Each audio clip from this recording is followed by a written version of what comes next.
North to south, coast to coast, around the world. This is the Wells Report. Greetings. My name is John David Wells. Hope you're having a wonderful day today. We are closing in on the end of the midterm election season. And I can hardly wait.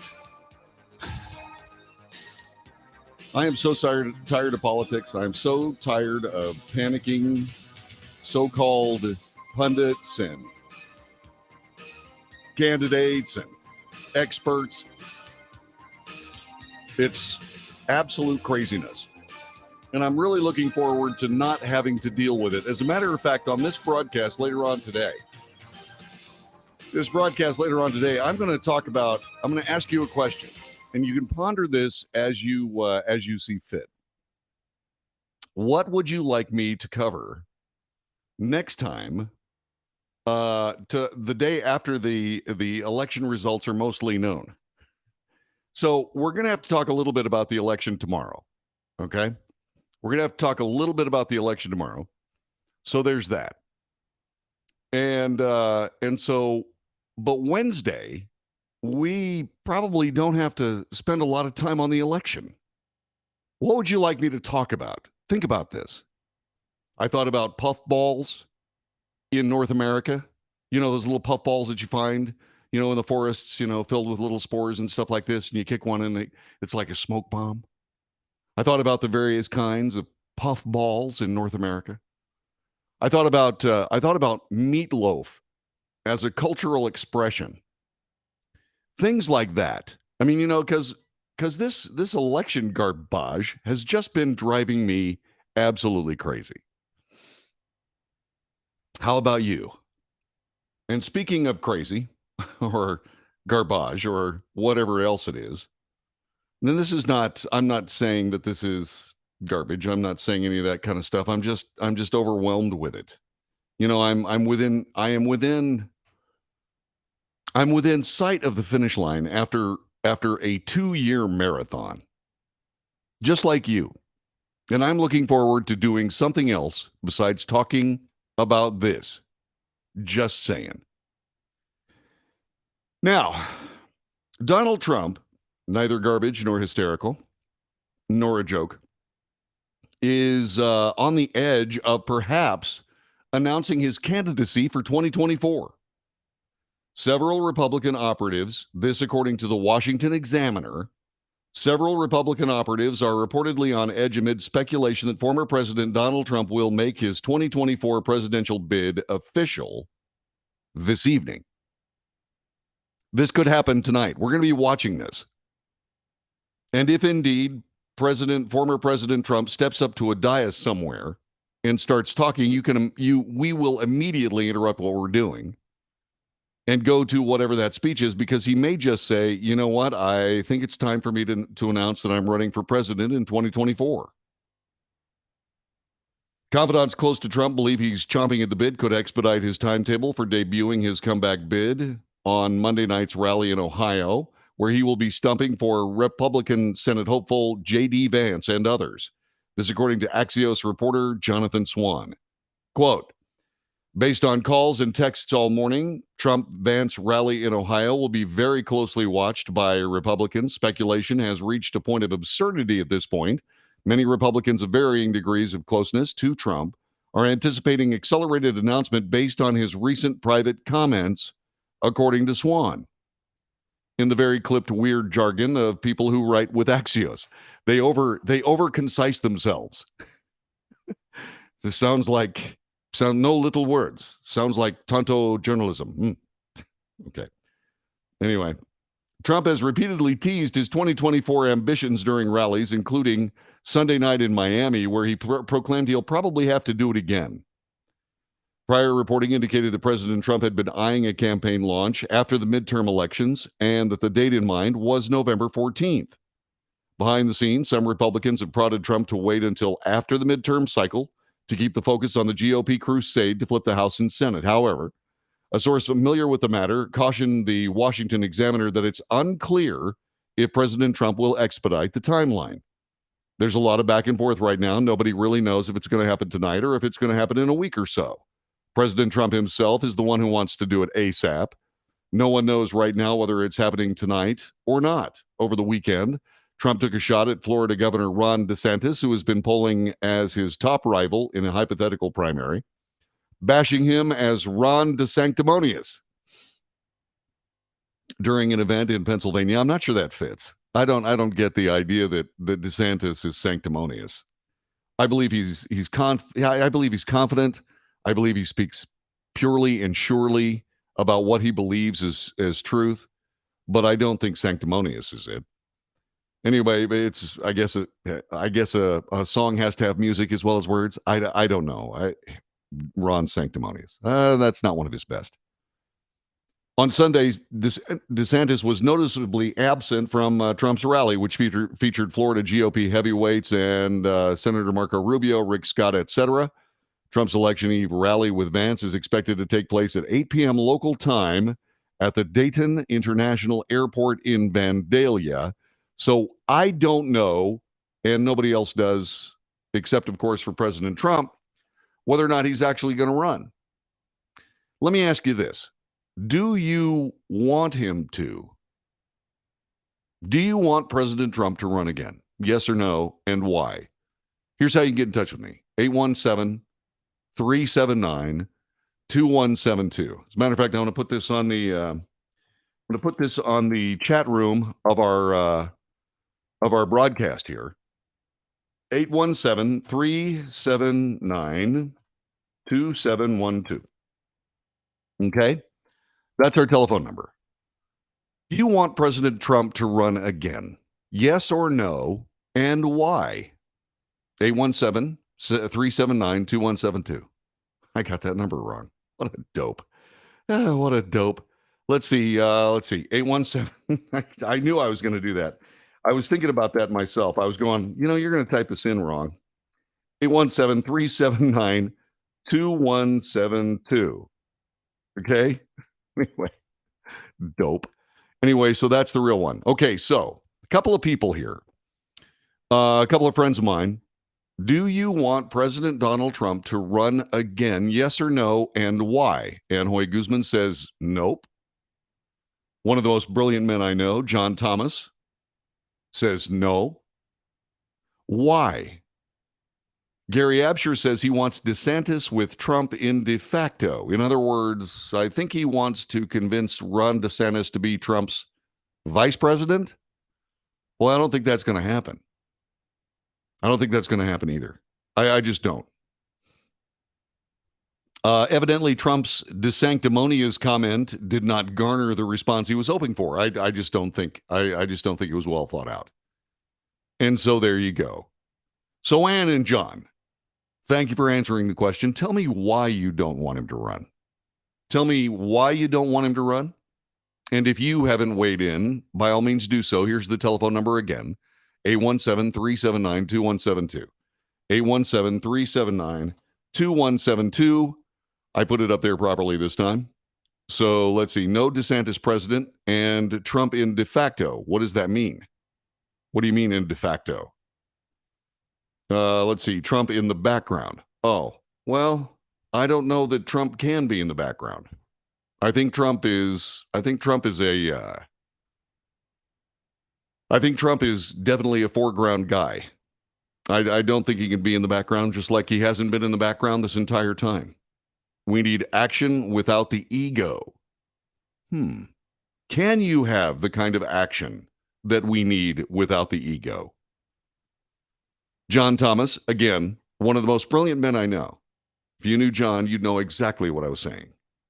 I prefer DeSantis or Haley. Trump will never be able to overcome the damage that has been done to his image. The years of smears have been effective. That's a good point. That's a good point. The question is, can this guy rise above those with the electorate he has behind him? I've got another question for you.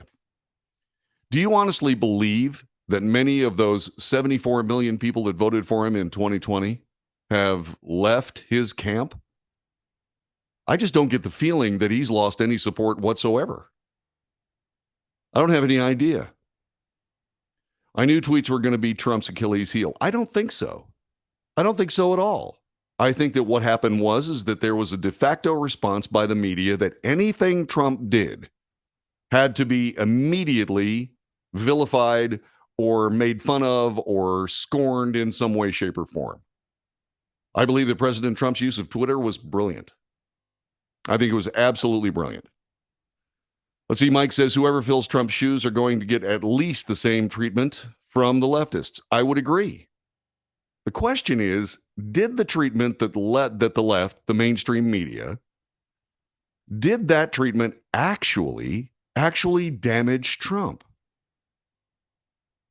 Here's a guy that spent 4 years as president, 95% of the mainstream media coverage of him was negative. He was vilified at every turn. He was accused of being a Russian stooge. Strangely, he was accused of being a Russian stooge by a guy who was a Chinese stooge. Swalwell. What a joke. Anyway, I mean, it's just amazing that all this came down. But he was vilified and shamed and hounded by the Mueller investigation, which turned up absolutely nothing. Absolutely nothing. $1 million dangled in front of Christopher Steele if he could verify the contents of this so-called dossier that was lied about in order to get search warrants for people inside the Trump campaign and transition and presidency. I mean, it's just outrageous. So all of these things happened. Why is he still out there? Why is he such a feared commodity by the left? Why have the Democrats done everything they possibly could to destroy this guy, even though that's all they've been doing for the last 6 years? He's still there. I don't believe his support has waned a bit. I don't believe this guy is in many ways damaged at all. I think what they've done is thrown everything they possibly could at him, including the kitchen sink, and it just bounced off of him. What are your thoughts? 817-379-2172. 817-379-2172. So let's see. More than he could do as a VP of a non-split Senate. Yeah. Let's see. I want Trump policies. If DeSantis can do that, great. DeSantis is going to do more good by being Florida governor. Well, that's true too. That's a good idea. We were part of the 74 million. Of course, we don't push Trump. Well, I believe that most of that 74 million is there. 817-379-2172. 817-379-2172. Somebody said, gosh, you know what, JD? Is it kind of dark in your studio today? It sure is. Do you know why it's dark in my studio today? Because I forgot to turn on a set of lights that I always turn on. Don't ask me why. Let's see. Florida is the petri dish that's growing the vaccine. What an interesting metaphor. Again, our telephone number is 817-379-2172. 817-379-2172. Trump may be running again. We may find out tonight. Do you want him to? Next on the Wells Report.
This is the Wells Report. My name is John David Wells. President Trump may declare his candidacy for the 2024 presidential election tonight. We're watching it like a hawk. We will let you know if word gets out that that is indeed what he intends to do. Do you want him to run? Yes or no? Why? Do you want President Trump to run again in 2024? Yes or no? And why? For his part, billionaire Twitter CEO Elon Musk has endorsed Republicans for the midterm election cycle. He did that today. He told voters to cast ballots for a Republican Congress. His announcement came months after he first announced plans to vote Republican earlier this year. He argued today that having a government split between two parties is ideal and noted President Biden's possession of the White House for Democrats before saying Congress should go to Republicans. Here's what he said exactly. Quote, to independent-minded voters, shared power curbs the worst excesses of both parties. Therefore, I recommend voting for a Republican Congress, given that the presidency is Democrat. His endorsement follows through on his vow, to vote Republican in May. I voted overwhelmingly for Democrats historically, overwhelmingly like I'm not sure I might never have voted for a Republican, just to be clear. Now, this election, I will. I think he's got a lot of company. Because I believe that there is a strong Democrat Party that has nothing to do with the progressive left, that has overrun and essentially stolen the party from American Democrats. I believe there are American Democrats. But I got to be perfectly honest with you. The Democrat Party has lost control of itself. And the people that are running around making it look like the scary Socialist Party, they are the ones to blame for the Democrat misfortune in this particular midterm election. At least that's my view. This, by the way, this endorsement comes less than a week after Elon Musk took over Twitter and began making vast changes to the platform, much to the chagrin of media figures and many Democrats. Chris Murphy, the Democrat from Connecticut, set his sights on Musk last week, sending a letter to Treasury Secretary Janet Yellen, highlighting that members of the Saudi royal family are prominent investors in Twitter. Oh my. Saudi Prince Al-Walid bin Talal had purchased his stake in Twitter long before Musk bought the company, however. I want to draw your attention to the potential national security concerns arising from the recently completed takeover of Twitter by Elon Musk and a number of private investors. This according to Chris Murphy. According to a copy of the letter obtained by Punchbowl News, setting aside... you can't make this stuff up. Oh, man. Let's see. Let me double check this. Chris Murphy. Yeah, right. Okay. Anyway, setting aside the vast stores of data that Twitter has collected on American citizens, any potential that Twitter's foreign ownership will result in increased censorship, misinformation, or political violence is a grave national security concern. Gosh, Senator, I got to be perfectly honest with you. I know you didn't have to deal with any of this. I want to make this plain. There could be no more evil-minded censorship of this particular platform. There could be no more censorship, no more misinformation, or political violence. The political violence in this nation came as a result of Democrats allowing people to run in the streets and set fire to things and kill people and shine lasers in police officers' eyes and do all of that stuff in search of social justice, whatever that is. And by the way, speaking of political violence, next hour, it seems as though there are people worried about political violence in the United States. Oh my. Who do you think is going to perpetrate that political violence? Who do you think might be doing it? Will it be those evil Republicans or not? That's coming up next hour. Coming up in just a couple of seconds. What would the Republican Party do if they finally, like a dog chasing a car, catch the car? We'll talk about that next. This is the Wells Report.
This is the Wells Report. My name is John David Wells. Is the nation on the brink of a sea change politically? 844, make that 817-379-2172. I almost gave you an old telephone number. 817-379-2172. Or you can join us on the chat room, Facebook, YouTube, Twitter, and Twitch. By all means, please do so. By the way, if you find any value in this broadcast, please share it with your friends. Subscribe to it. Give us a thumbs up or a like or something along that line. And if you'd like to put your money where my mouth is, by all means, donate to this cause. You can go to patreon.com/The Wells Report. And you can throw a couple of beans my way. And I mean a couple of beans, a couple of bucks a month, $1. It's no big deal. That's plenty. If you feel like you've got that in your budget and so on and so forth, go to Patreon, patreon.com/The Wells Report and help a brother out. I sure would appreciate it. Thank you very much. So we may be on the brink of a new political America. A lot of people are very happy to see that happening. Some people are scared snotless about it. Mostly those people in the party that may end up losing. They seem to be panicking more than anyone else in the entire nation. That being said, that would leave the Republican Party in charge. This is not something I'm excited about. I've seen this twice. I've seen this happen 2 times. 2006, 2008, Bill Frist was running the Senate. Republican House of Representatives, Republican Senate, Republican President, and nothing got done. Nothing I voted for twice. Nothing. Social Security reform. That didn't happen. I voted for that twice. And IRS reform. What are we doing? What are we doing? Why don't we have a regressive flat tax system? Why are we making this impossible for people? We sit here and we go, my God, these people have, they won't pay their taxes. They can't figure out how. That's the problem. You should be able to simply access a tax bracket that you fit into, put the money in that from your withholding account, and done. You could create a withholding account instead of the money actually going to the government and then being lost. You could keep track of that money and you would know while you're sitting at your kitchen table exactly how much money you have to pay in taxes and how much money you are going to get in a return. You could find out in 20 minutes, maybe. I know. Gary says this, it makes too much sense. Well, that's what I figured they were going to try to do. I figured what they were going to do was they were going to turn Social Security and they were going to base Social Security not on stock market craziness. That turned your retirement plan 401k into nothing more than a speculative venture. No, they ought to take Social Security and base it on government bonds. Government bonds. The average return on Social Security is about 1.5%. A government bond will pay you at least 4%. And by the way, you can will those government bonds to your kids. Why in heaven's name aren't we doing something like that? That's what I voted for. Bill Frist blew it up. The second time it happened was the first 2 years of the Trump administration. What did they do then? Nothing. So I'm not especially sure that a Republican Congress is going to do jack diddly. And by the way, if your name is Jack Diddley, please, I'm not trying to be a snot. I'm just... The midterm elections this is from USA Today. The midterm elections will determine control of Congress and with it the fate of President Joe Biden's agenda. Don't be so fast. Not so fast on that one. I'll explain why in just a couple of minutes. Democrats are unlikely to retain control of both the House and Senate, according to analysts and experts. With Republicans well positioned to take control of at least the House, President Biden is likely to face roadblocks when he finishes the last 2 years of his term. The degree to which Republicans can stall the presidential agenda depends on their margins of victory after Tuesday's election. Here's what could happen if the GOP wrests back at least some control of Washington. A GOP House would open up new investigations, a lot of them. When Democrats took control of the House as part of the 2018 blue wave, they started a flurry of investigations into then President Donald Trump's administration and his business dealings, including probes of his tax returns, and later the role he played in the January 6th Capitol attack. Why in heaven's name would the Republican Party not do the same thing to Joe Biden and start chasing Hunter Biden for real and start chasing down all of this information regarding whether or not 10% for the big guy ended up in Joe Biden's personal accounts somewhere? Why wouldn't they do that? See, these were the precedents they set when Donald Trump actually became the president of the United States. He was in office for 19 minutes before somebody started talking about impeaching him. I mean, this is part and parcel. Now, what's going to stop the Republican Party from doing any of these things that USA Today is concerned that they might do? Well, Republicanism. It's the same thing with Joe Biden's agenda. The Republican Party has this nasty habit of enabling Democrat policymaking. That's what they do. It's like they're the awestruck little brother looking at their football hero brother standing there, the Democrat Party, ooh, I want to help them. And they do. In order to have a real two-party system, the two parties have to be adversarial. And they are not. They keep bragging about bipartisanship. And what does that do? That creates a political class that just rules over everything. So they're worried that President President Biden and all of these investigations may happen if the GOP wins the House. Well, I could see that it happened. I could see it could happen. But I also am pretty sure the Republican Party will find excuses not to do it. They say here, USA Today, Republicans have been itching to do the same thing that they did with President Trump with Joe Biden. If they get control of the House next year, expect a lot of investigations into the programs and his son Hunter. Representative James Comer, the Republican from Kentucky, the top Republican on the House Oversight Committee, is expected to chair the most powerful investigative panel in the chamber. Comer has vowed to aggressively investigate Hunter Biden's financial dealings in compliance with tax laws. Republicans have questioned whether Hunter Biden has been compromised or compromised the president and the national security through his business dealings with China and Ukraine. The reason we're investigating Hunter Biden is because we believe he's a national security threat, but we're also concerned that Hunter's shady business dealings have compromised Joe Biden. Yeah, that's a good assertion. That's probably a valid assertion. So what else could happen if the Republicans win? Well, it would be a bigger platform for ultra-conservatives. If McCarthy becomes Speaker, he could have to hold together a potentially unwieldy majority, some of whose members are demanding an aggressive accounting of the Biden administration. Depending on how slim a GOP majority is, the House Freedom Caucus, which includes some of the House's most conservative lawmakers, could expand its influence.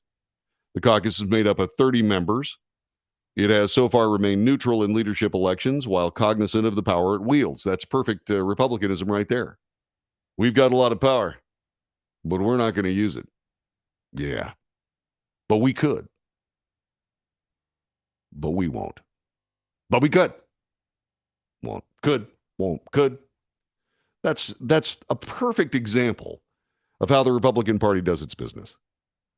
That's right. The House Freedom Caucus, made up of 30 members, has remained neutral in leadership elections, but they're cognizant of the power they wield. Yeah, whatever.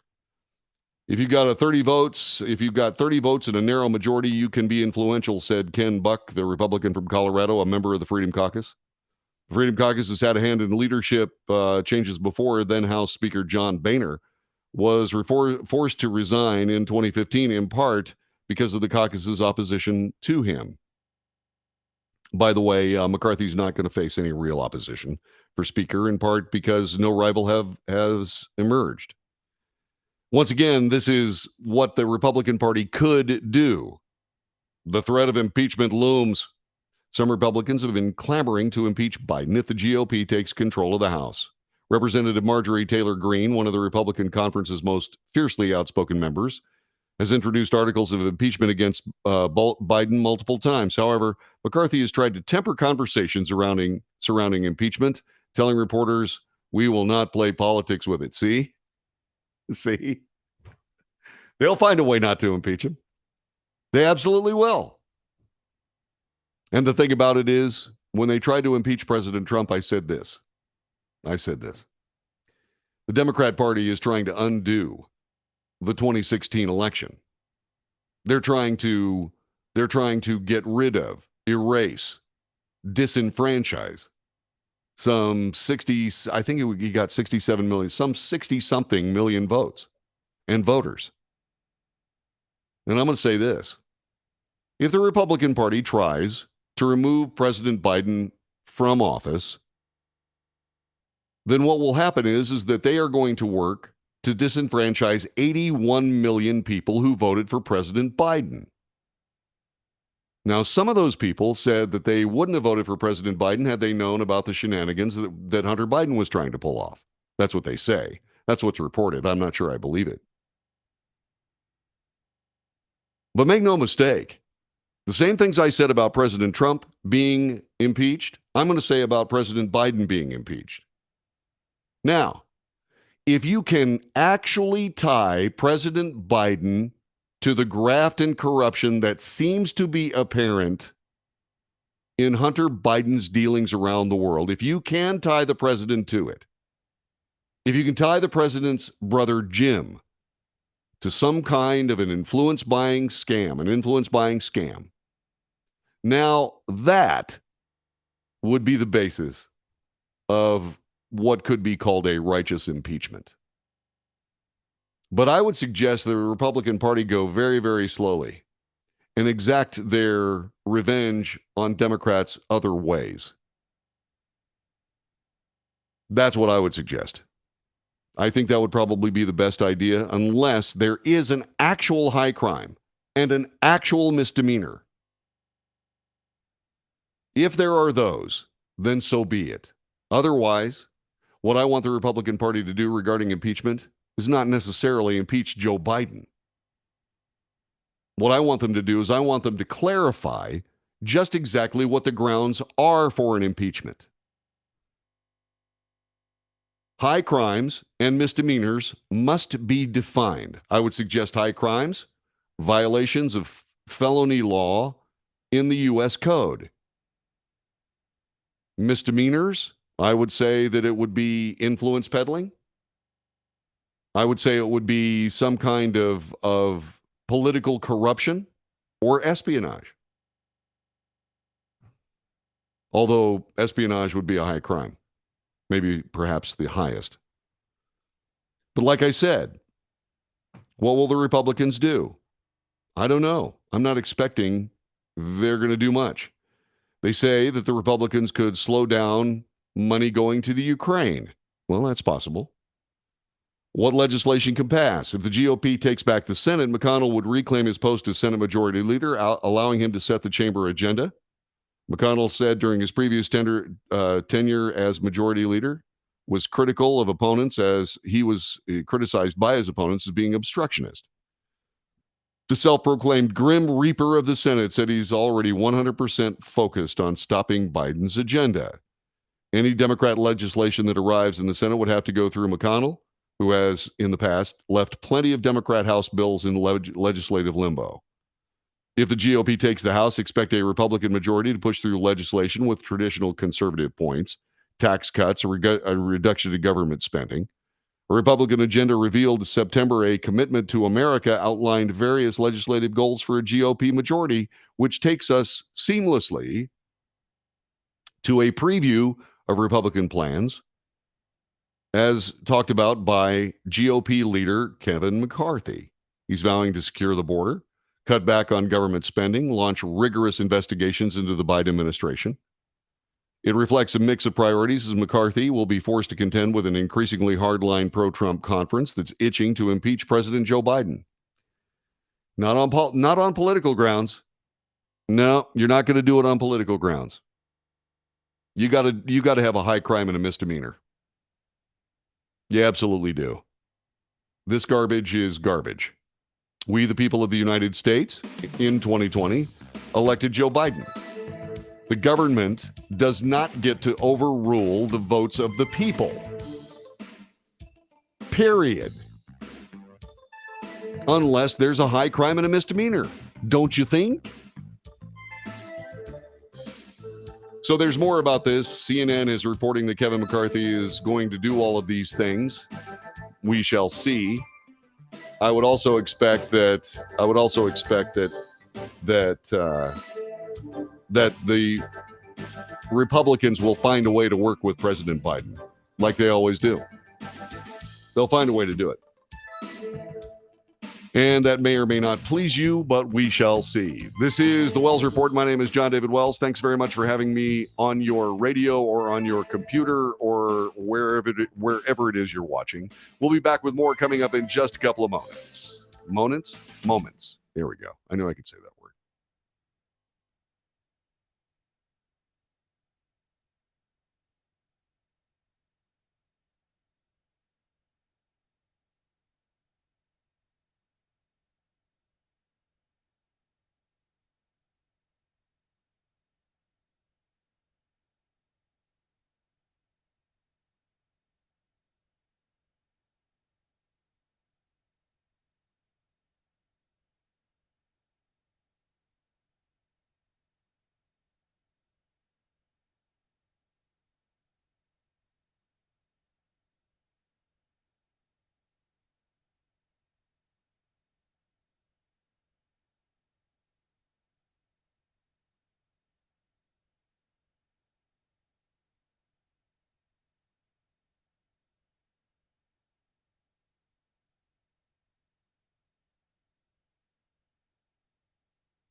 This is the Wells Report. My name is John David Wells. Our telephone number, 817-379-2172, 817-379-2172. Kevin McCarthy, in a CNN exclusive, talking a little bit about what the next steps might be should the Republicans win tomorrow.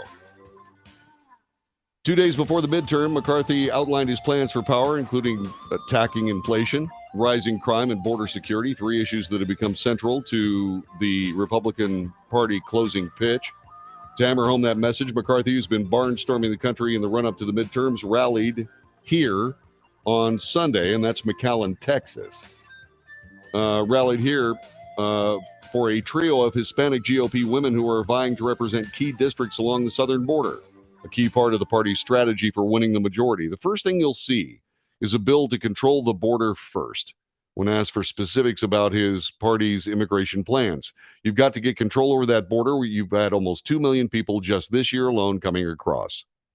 What should that plan be? We must finish the border wall completely. We must finish the border wall completely. That has to happen first. The only way that you can conveniently get across that border would be to go through an international port of entry. That's how you get into the United States. Period. And if the Republican Party, which I suspect they're going to do, if they find a way not to finish the border 100%, I'm going to be talking about it loud right here. Finish the border wall. Make it complete. We don't want any kind of breaches in it in any way, shape, or form. Period. The only way you can get into the U.S. conveniently, there will be people that find a way to get across. It's true. The only way you can get across conveniently is indeed by going through an international port of entry. Period.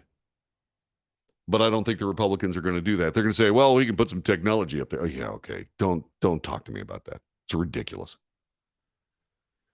The Biden administration continues to rely on a Trump-era pandemic emergency rule, that's Title 42, that allows border authorities to turn migrants away at the U.S. border. In fiscal year 2022, amid mass migration in Western Hemisphere, U.S. border encounters topped 2 million. And by the way, these people are showing up here and they're claiming they need political asylum. And they're not from Mexico. They've already attained political asylum. They're out of the country where they're supposedly going to get killed. So why are they trying to claim political asylum from Mexico? If they're going to ask for political asylum, they should be talking to the government of Mexico. Hello. You know, there are international laws that cover all of this. You know, they just disappear in the delirium of leftist intent to redemography America. Absolutely, it's sinister. McCarthy has also highlighted oversight and investigations as a key priority for GOP-led House, listing potential probes into the chaotic Afghanistan pullout. Do it. Do it. Absolutely do it. Man, you know, I'm a part of the U.S. military. And I've talked to my brothers and sisters about brothers and sisters lost in that very exact pullout. And I have to be perfectly honest with you. There needs to be some accountability for that Afghanistan pullout. And there need to be, I'm sorry to say this because I'm really not up to hurting other people, but there need to be some people that are badly damaged because of that decision making. Terrific. Let's see what else. The origins of the COVID-19 pandemic, how the administration has dealt with parents and school board meetings. And he left the door open to launching the eventual impeachment proceedings, which some members have already begun to call for. Well, let's not measure the drapes yet until we win the election, okay? By the way, there is something else. USA Today put this out there. You know, the Republican agenda can be pretty comprehensive depending on how many seats the Republican Party wins. Okay, so that doesn't stop the Democrat Party at all.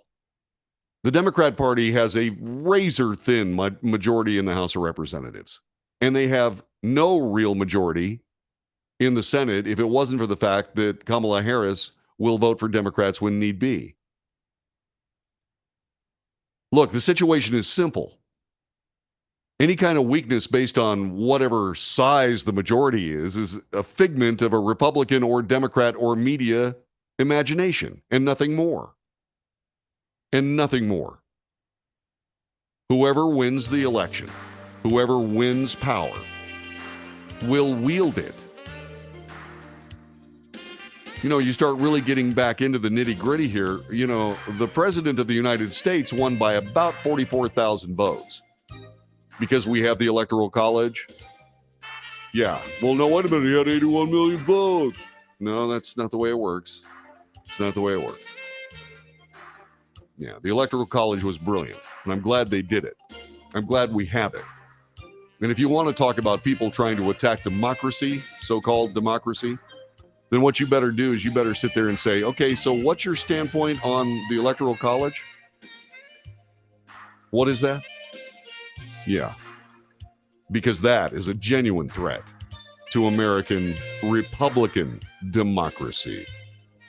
This is the Wells Report. My name is John David Wells. You stay right where you are. We'll be back with more coming up next hour.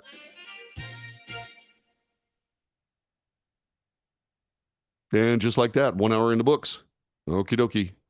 I'll be back with more following this very cool little graphic.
North to south, coast to coast, around the world.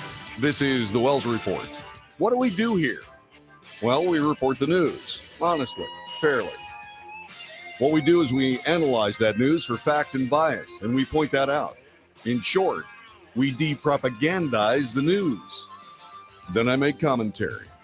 That commentary is not news nor propaganda. It is just my opinion, just as valuable as yours. And that's why we debate.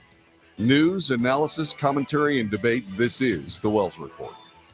And thanks very much for being here with us today. This is hour number 2. Had a very interesting hour in the first hour. We talked a little bit about President Trump, who may indeed declare that he is a candidate for the 2024 election. He may do that this very night. He's going to be in Ohio. I believe that's 8 o'clock Central Time. Could be 8 o'clock Eastern Time. But he may indeed declare that he's going to be a presidential candidate. That would be smart. Because then if the DOJ wanted to indict him, how would they possibly indict President Trump without it looking political? The DOJ does not need to look like they're playing politics any longer. All right, so anyway, Gary Absher says, getting rid of the Electoral College will take a constitutional amendment. No worries. Let Democrats cry about it all they want. You can pass military standards, says Randy, but next you'll say you're considered a SEAL. Excuse me? Are you kidding me? Randy is thinking that I'm some sort of stolen valor jackass. Excuse me? No, not at all, Randy. I just want to make sure that you understand that that's offensive. Take care, because on these particular debating platforms that we use for the Wells Report, we're respectful. We're respectful and we're nice. We're professional. We're cordial. We're polite. That's what we do on those. If you can't be that way, like accusing me of stolen valor, you scumbag, then I will simply evacuate you from the AO. Okay? Thanks. Where was I? Oh, yeah. So President Trump may run. We're keeping our eyes on it. If we have hard data on that, then what we will do is we will immediately report it. Now, what do we have going on here? Well, we have the latest scare tactic on the part of the left. And this, of course, the leftist media. Will Carlos, Bill Keveney, and Trevor Hughes for USA Today on the eve of midterm elections in America, as January 6th insurrectionists remain on trial, as candidates nationwide deny the results of the 2020 election, as the president warns of a path to chaos, experts on voting and extremism want to make two things clear. Voting in America, first, voting in America remains extraordinarily safe. Second, as millions of Americans will seethe over the 2020 election and cast doubt on the fairness of the electoral process, spurred on by lies and disinformation, the possibility remains of tense confrontations or even violence at polling places this week. Well, I can't really get past the first 3 paragraphs before I have a major problem with this story, or shall I say journalism, because as a story, it's not bad, but usually stories are fiction, and this is getting perilously close to it. Okay, first things first. They talk about 2 things. 1, voting in America is extraordinarily safe. 2, there may be violence, political violence at polling places. I'm sorry, how do those 2 terms live together less than 1 paragraph apart? This kind of stuff drives me nuts. This is just... Election workers are stepping down in droves after being harassed and threatened. Misinformation is ramped up, and volunteer groups are stepping in with de-escalation training to be used at polling places. Organizations pushing spurious claims of voter fraud will now cause volunteers to patrol polling stations and election infrastructure in some states. That raises the likelihood of tense interactions between election critics, election officials, and voters. Okay, well, this is what happens when you start playing around with various things that people are typically able to do. Like, for example, not allowing the political opposition to oversee the vote count. Pennsylvania. What is that all about? Suddenly we have this problem counting votes because there's a so-called flood in a building and everything shuts down at the same time other things shut down in various places across the country. What are you talking about here? Nobody ever explained it. Nobody ever wanted to investigate it. Nobody ever wanted to get closer to a real answer. And this is what happens. People don't believe the 2020 elections were on the up and up. And it's because nobody bothered to actually get into it to find out whether or not they were right. What do I think? I think the 2020 election was the 2020 election. It's 2022. What I think is this regarding that particular story, here's what I think. There are a lot of election deniers running for public office. If they get elected, what does that mean? What does it mean? It means it's a viable political issue. And we had better do something about it. I was just talking to a friend of mine, Mary F.S. Short. She is a fantastic human being that is a very well-spoken, incredibly intelligent member of the left. Okay? She's been in my house. I invited her to my parties. I mean, she's just very, very good. She's brilliant. But she's trying to say that when I talk a little bit about the possibility of the counting of votes beyond election day, that I might be looking for a boogeyman. I'm not looking for a boogeyman at all. Not one bit. I believe that when you have mail-in votes, they should be counted as soon as they arrive. Same thing with absentee votes. You have, as a voter, the opportunity to get your vote cast, not on election day, but before election day. All the counting of all the votes should commence with the closure of polls on election day. Any votes that come in beforehand, any mail-in votes, any absentee votes need to be counted first. That would go a long, long way of quelling the suspicion that people have in these United States that you just keep counting ballots until you get the right result. Now, I'm not saying that happened in 2020. I'm just saying that that's possible. When that kind of garbage happens, that's possible. There have been a lot of elections throughout the history of the human endeavor. And that's one of the ways that you get around an actual result. Do I think that's a problem in America? Not yet, but it's getting closer. And we had better stop it.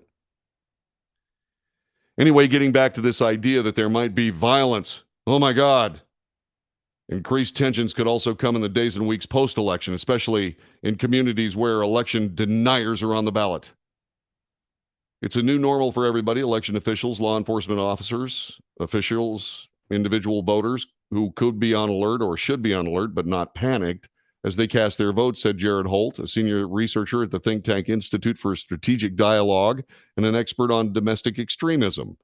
When it comes to risks at the polls, I keep telling people to be vigilant but not paranoid. Vigilance means being aware of some of the different things you might see at a polling location and how to respond. Whereas paranoia looks like believing armed goons are waiting outside your polling station now, and maybe you don't want to go vote at all because you're worried about it. No, I don't think the new Black Panther Party is going to be hanging out in front of any of the polling places. Oh, yeah, Wells? Well, what about all those guys with weapons? Well, two things. First, the guys with weapons watching the remote ballot boxes, I said that was a mistake then. It's a mistake now. Don't show up with your weapons. Show up with an American flag and the Constitution. Stop being a jerk. Just watch. Keep your video handy. Somebody does something crazy, edit the video, send it to Dinesh D'Souza. Seriously. All you got to do is watch and observe and report. That's all you got to do. You don't have to show up with a weapon. It's ridiculous. Don't sit there with your plate carrier on. That's equally ridiculous. Just sit there. Sit there in your camp chair. Put your little fire pit out there. Sit around the fire pit, watch the ballot box, keep the video going. That's all you have to do. By the way, Mike says a Bible wouldn't hurt either. Not a bad idea. So anyway, here's the point of all this. They're worried about post-election violence. I want to ask you a question. If there is post-election violence, who will be committing it? If there's post-election violence, who's going to be pulling it off? 817-379-2172. 817-379-2172. So if there's going to be violence, who's going to be responsible for it? Will it be the Republican Party after they apparently win? They're going to go out and what? Run in the streets saying, we told you so, and what? Set fire to a Wendy's? Or will it be the American left, who, whenever they're in political trouble, send out the goons? We have seen it happen over and over and over again. Which of those two groups do you think is more likely to cause political violence? The right, very likely to win, or the left, very likely to lose? This isn't like the Super Bowl. It's not like the Super Bowl where, say, for example, in Philadelphia, if the Philadelphia Eagles lose, people go out and tear stuff up. If the Philadelphia Eagles win, they go out and tear stuff up. That's Philly. That's the way they do things there. They like it. But I got to be perfectly honest with you. I really have a pretty good idea of which of those two groups I'm talking about that are going to be responsible for all the political violence. The same people that were responsible for the last round of political violence. And probably the exact same people. What do you think? Gary says, we know who's going to be rioting. Our side complains, but we don't tantrum and tear each other's or other people's stuff up. Mostly, yeah. Yeah, that's true. Yeah. But I got to be honest, I'm asking a serious question here. Who is going to be responsible for political violence if there is any? And will they be called out if they are indeed perpetrators of political violence? You know who's responsible for calling them out, right? Well, that would be the mainstream media. Did they call out the BLM rioters last time? Nope. How about the DOJ? FBI? Nah.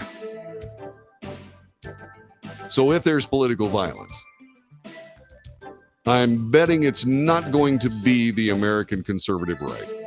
I'm just betting. I could be wrong. As a matter of fact, I've got a couple of examples of why and where there has already been political violence. I'm going to share that with you coming up in just a couple of moments. You're listening to The Wells Report. My name is John David Wells. Thanks very much for being a part of our broadcast. 817-379-2172. 817-379-2172, or join us on the chat room. Facebook, YouTube, Twitter, and Twitch.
This is the Wells Report. My name is John David Wells. Our telephone number is 817-379-2172, 817-379-2172. So if there's political violence after the election tomorrow, who will be pulling it off? Who will be responsible for it? Well, I think we have some clues that we can dwell on here. Authorities are investigating after an envelope containing a white substance was discovered by staff at GOP gubernatorial candidate Kari Lake's campaign headquarters over the weekend. Ross Trumbull, a spokesperson for the Lake campaign, confirmed that a member of the campaign staff opened up an envelope delivered to the office that contained what they called suspicious white powder. It was one of two envelopes that were confiscated by law enforcement and sent to professionals at Quantico, that's where the FBI Academy is, for examination. We're awaiting details, said Trumbull. The FBI operates state-of-the-art crime lab facilities in Quantico, Virginia. The Phoenix Fire Department was dispatched to a building near 40th Street and Camelback Road about 2 a.m. Sunday on reports of the suspicious envelopes that had been mailed in. According to the Phoenix police, law enforcement personnel responded to collect the items and secure the area. They don't tell you in this particular version of the story that they showed up in hazmat suits. They showed up in hazmat suits. They immediately evacuated the building. There have been no reports of injury. The investigation remains active, according to Sergeant Phil Krinsky. He's a spokesperson for the police department.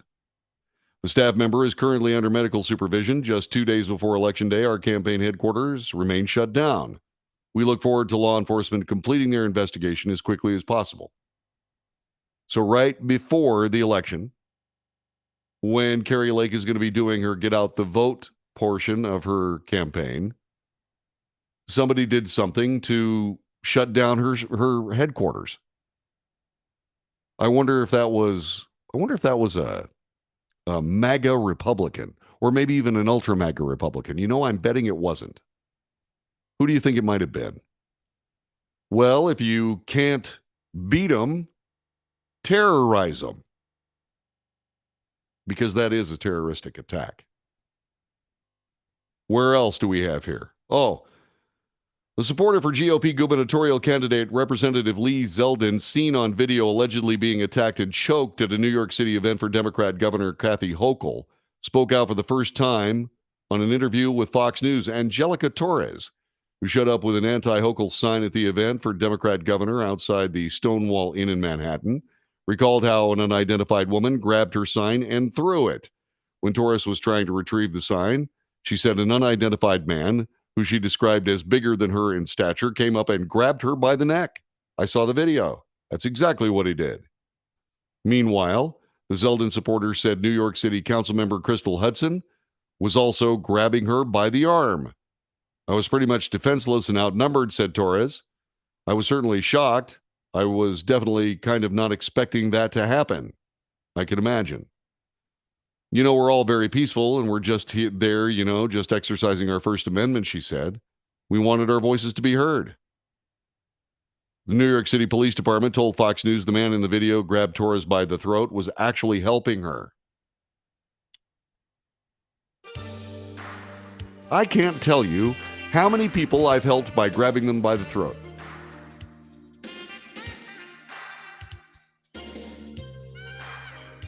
That's the New York City Police Department. Oh, yeah, he was just trying to help her. Just trying to guide her away by the throat. That's not how you do it. It's not how you do it. This is the Wells Report. My name is John David Wells. Our telephone number is 817-379-2172, 817-379-2172. Our chat room is humming. By all means, please share time with us. I would appreciate it greatly. Yeah. This is the day before election. I can hardly wait until Wednesday when I don't have to talk about the election anymore. We'll have to, but I'm looking forward not to doing that. How about you? Back with more in just a moment.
This is the Wells Report. My name is John David Wells. Telephone number 817-379-2172. 817-379-2172.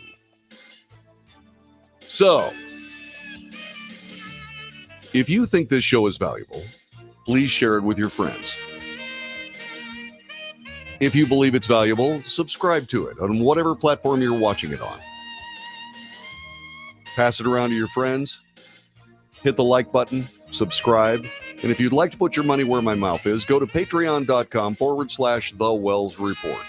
patreon.com/The Wells Report. You can donate $1 or $2. That'd be great. That's all you need. Don't have to get crazy. And by the way, that's a month. That's $1 or $2 a month. You might be able to have that available to you. Then it would help me very much. This is an independent broadcast. It's not being subsidized by anything except my wife. And I would really like to fix that. Just saying. I think it's good enough to actually live on its own. And we're going to see. And I hope that's the case. Anyway, that's patreon.com/The Wells Report. Paul Pelosi was attacked in his home in San Francisco by an illegal immigrant. And it was traumatic for him. Skull fracture, surgery, etc., etc. And I got to be perfectly honest with you, I've had a little bit of experience with threats of that nature. And it is extremely scary when someone has your address and when somebody has wished you ill and your family ill. Nancy Pelosi was notably quiet in the first few days. She's now speaking. She has spoken to CNN. She spoke with Anderson Cooper. And she revealed how she got the news that her husband had been attacked. She was scared when there was a knock on the door from the Capitol Police. Pelosi said in her first sit-down interview since the attack that she'd been asleep in Washington, D.C., after getting in the night before from San Francisco when her doorbell rang early in the morning. I look up, it's 5 a.m. Eastern Time. They must be at the wrong apartment, she told Cooper after he asked where she was when she got the news. Pelosi said, went on to say the doorbell rang again. She heard bang, bang, bang, bang, bang on the door. So I run to the door. I'm very scared. I see the Capitol Police. They say, we have to come in and talk to you. Pelosi described how her thoughts went immediately to her children and her grandchildren. I'm thinking my children, my grandchildren. I never thought it would be Paul because, I knew he wouldn't be out and about, shall we say. And so they came in. At the time, we didn't even know where he was. The violent attack on Paul Pelosi raised fresh concerns over threats of political violence, driven by partisan animosity and increasingly hostile political rhetoric, and highlighted the potential vulnerability of lawmakers and their families in the current political climate. Paul Pelosi was attacked with a hammer at the couple's home in San Francisco by a male assailant at the end of the month, according to authorities. The assailant who attacked him was searching for the Speaker of the House, according to court documents. David DePape is charged with 6 counts of relating to the attack, including attempted murder, burglary, assault, false imprisonment, and threatening the family member of a public official. He's pled not guilty to all state charges. Following the attack, Paul Pelosi had surgery to repair a skull fracture and serious injuries to his right arm and hands. This according to Drew Hamill, a spokesperson for Nancy Pelosi, in an earlier statement. He was released from the hospital last week. Speaker Pelosi also indicated the attack on her husband will factor into her decision about her own political future after the midterm elections. Pelosi, one of the most powerful figures in national Democrat politics, has earned a reputation as a formidable leader to House Democrats who exert significant influence on her caucus. But speculation is intensifying in Washington over what her next move will be and whether she would decide to retire if Republicans win back the majority. During the interview, Cooper asked Pelosi if she would confirm that she's made a decision one way or another about what she was planning on doing. Noting that there has been a lot of discussion about whether you'll retire if Democrats lose the House. The speaker said the decision will be affected about what happened in the last week or two, prompting Cooper to ask, will your decision be impacted by the attack in any way? And she said yes. She said yes. Twice. Nancy Pelosi, a good professional interview without succumbing to the typical opportunity to use a crisis to her best advantage. That's good. That's a good thing. Now, there are other things regarding that particular attack, and there are a lot of people that are concerned about it. There was an NBC report talking about the attack, and it was by NBC News. A prominent media watchdog is calling on NBC News to be more transparent about its stunning retraction of a report last week on the Paul Pelosi attack. Critics from all sides are demanding more of an explanation. It's incumbent on NBC to be more transparent about the process and say publicly what, if anything, was inaccurate in their report. Remember, there was a well done report about what had happened when the police showed up at the Pelosi home in San Francisco. And what was interesting about it is that there were several anomalies that were discussed in that report. By the way, in case you're wondering, this particular circumstance comes from a guy named. Let me see if I can figure out who this is. Okay, this is Steve Krakauer. Krakauer, the editor of the Fourth Watch Media newsletter, believes journalism has traditionally been skeptical, but the way NBC handled the Pelosi story is evidence that things have dramatically changed. That's right; they've abandoned the truth and chosen sides. Now, much of the legacy press is notably anti-skepticism, and much of the incurious press labeled any skepticism in this assault and break-in as dangerous conspiracy theorizing. How convenient. Indeed, there remains an assortment of lingering questions about the details that led up to the attack. How was Nancy Pelosi able to call how was Paul Pelosi able to call 911? Why did the assault only happen after police arrived, according to the NBC report? How was Pelosi able to open the door for police while being essentially held hostage? Why wasn't there a security system with an alarm that went off after the glass broke at the back door that was opened at 2 a.m., instantly alerting the police to a break-in? NBC News reporter Miguel Almaguer attempted to answer some of those questions by Friday morning, citing sources familiar with the situation who said the police did not know they were responding to the Pelosi residence. Pelosi opened the door but did not attempt to escape or declare an emergency, even walked away from law enforcement and toward his eventual attacker. Almaguer noted in his report, he told Today co-host Craig Melvin, "We still don't know exactly what unfolded between Mr. Pelosi and the suspect for the 30 minutes they were alone inside the house before the police arrive. Officials who are investigating the matter will not go into further details about this new information." Almaguer's report was quickly erased from all NBC News platforms. It was deleted from social media. NBC News issued an editor's note on the website saying this piece has been removed from publication because it did not meet NBC News reporting standards. Okay. And of course, this opened up the discussion for all kinds of different things. Well, what was Paul Pelosi doing with Mr. DuPape? Not that it's any of our business. What I'm trying to figure out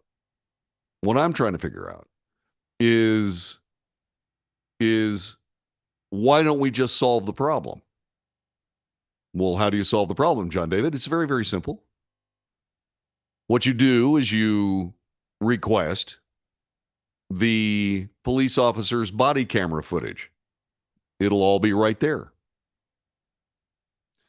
And why hasn't that happened already?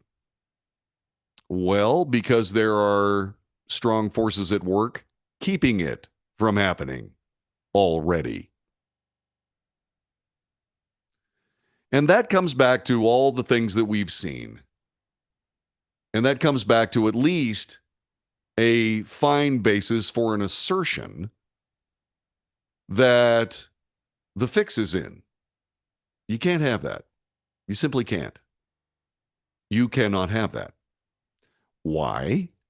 Well, because if the fix is in and America's leaders can depend on kid gloves handling, What you can also depend on, and what you can also absolutely bet on, is that as long as there is zero accountability for actions taken by the cultural and political elite, we will still have questionable actions being taken by the cultural and political elite. We, the people of the United States, deserve a free press absent bias.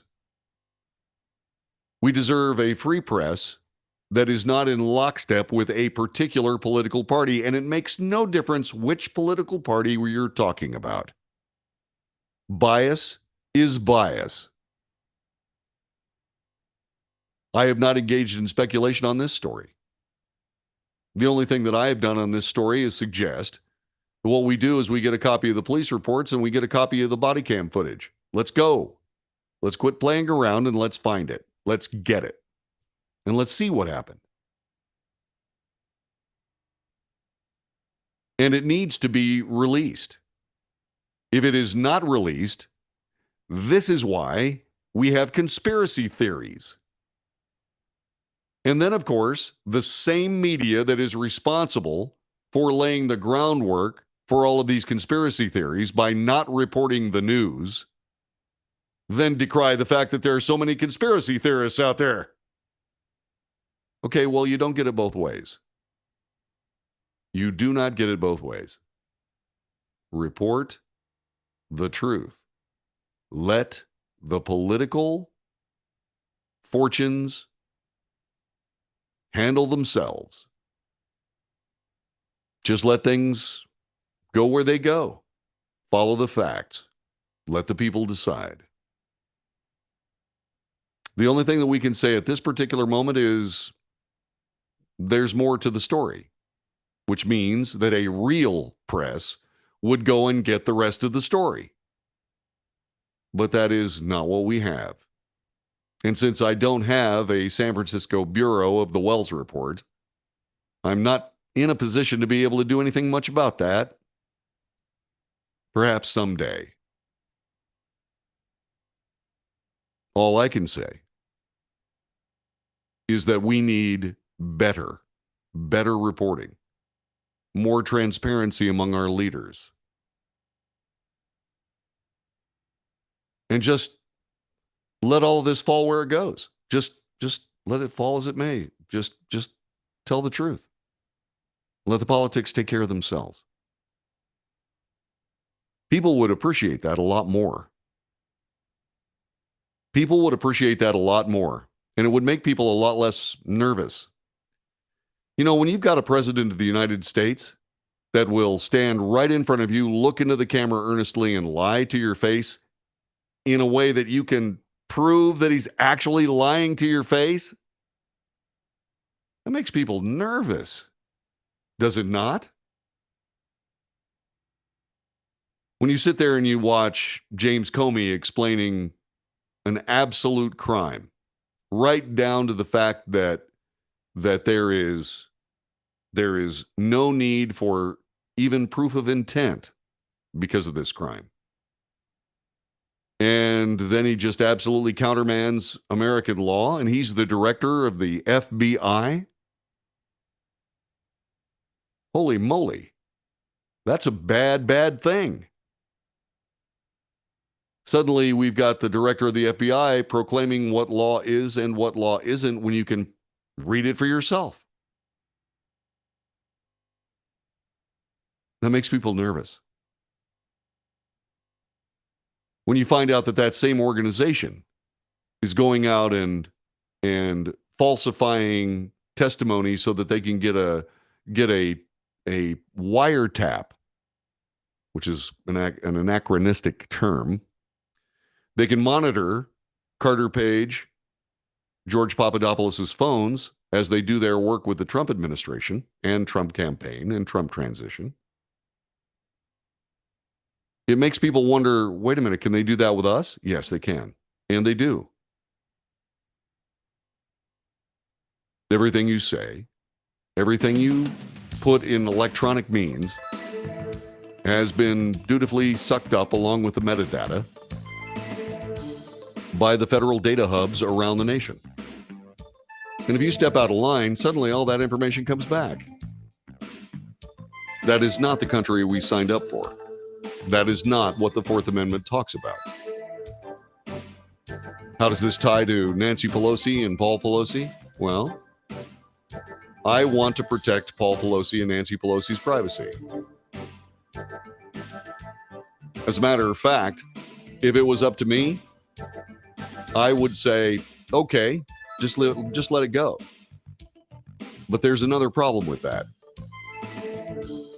The politicians du jour decided that David DuPape was some kind of MAGA Republican, and that made it a completely different kettle of fish.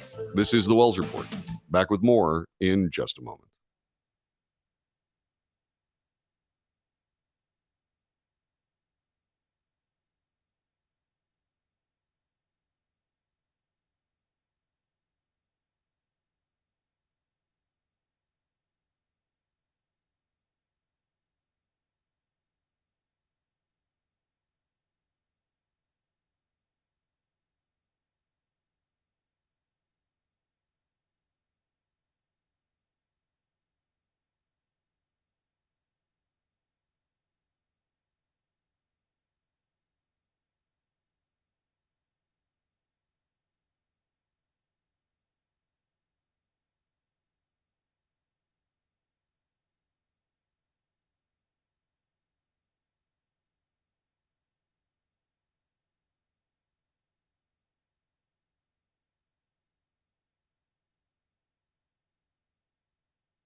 This is the Wells Report. My name is John David Wells. Our telephone number is 817-379-2172. 817-379-2172.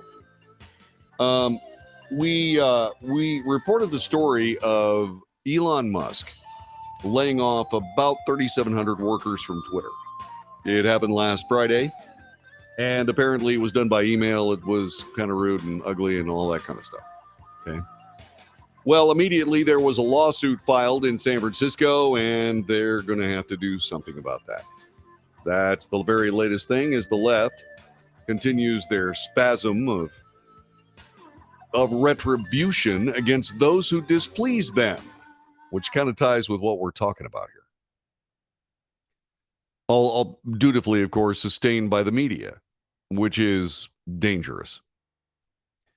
Well, check this out. Facebook parent company Meta is planning their first significant layoffs in their history as the company grapples with shrinking business and fears of a looming recession. This, according to the Wall Street Journal. The job cuts are expected to impact thousands of workers that could begin as early as this week, according to the Wall Street Journal. Citing unnamed people familiar with the matter, Meta has got a has a head count of more than 87,000. Meta has declined to comment on the report. On a conference call last month to discuss earnings and results for the third quarter, CEO Mark Zuckerberg said he expects the company to end 2023 as either roughly the same size or even slightly smaller than we are today. The possible cuts come as tightened advertiser budgets and Apple's iOS privacy changes have weighed on Meta's core business. The company last month posted its second quarterly revenue decline, rather, and reported that its profit was cut in half from the previous year. The drop in profitability is largely driven by the billions Meta is spending to build a future version of the internet called the metaverse that likely remains years away. Once boasting a market capitalization of more than $1 trillion last year, Meta is now valued at about $250 billion. After reports of the job cuts, Meta's stock opened at more than 5% higher this morning.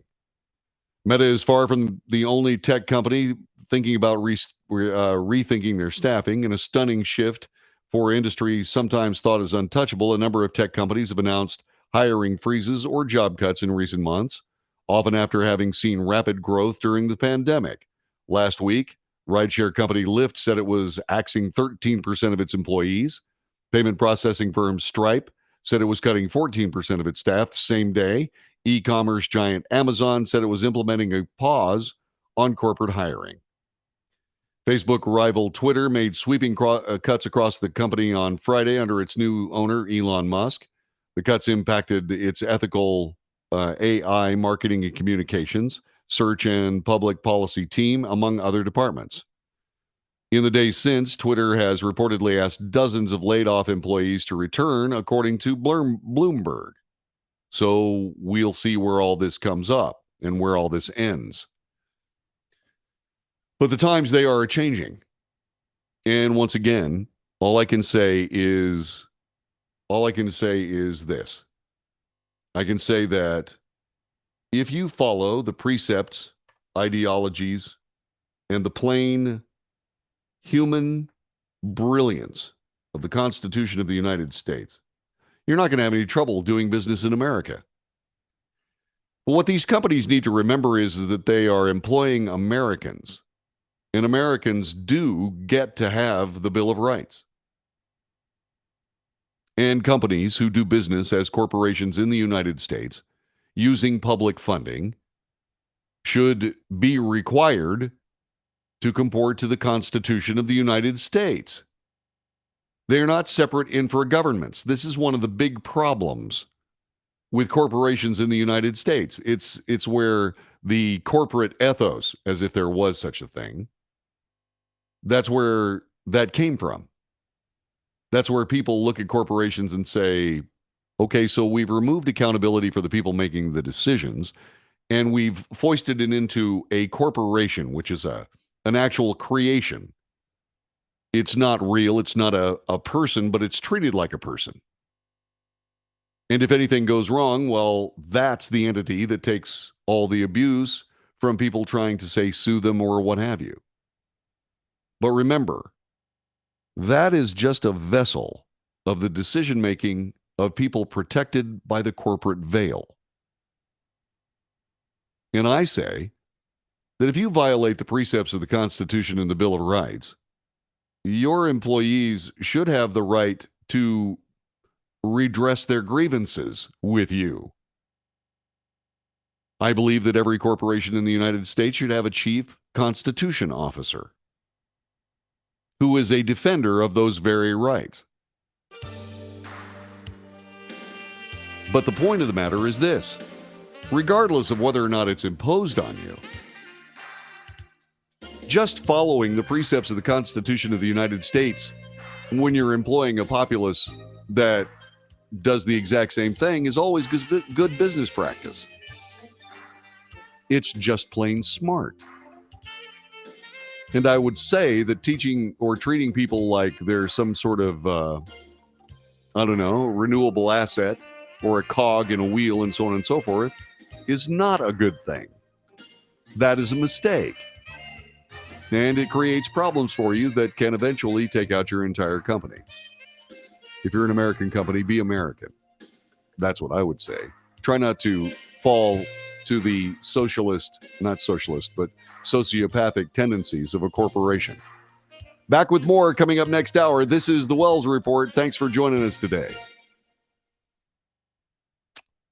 And just like that, that's hour number 2. Stick around. There will be hour number 3 presently. Thanks very much for being a part of our show.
North to south, coast to coast, around the world.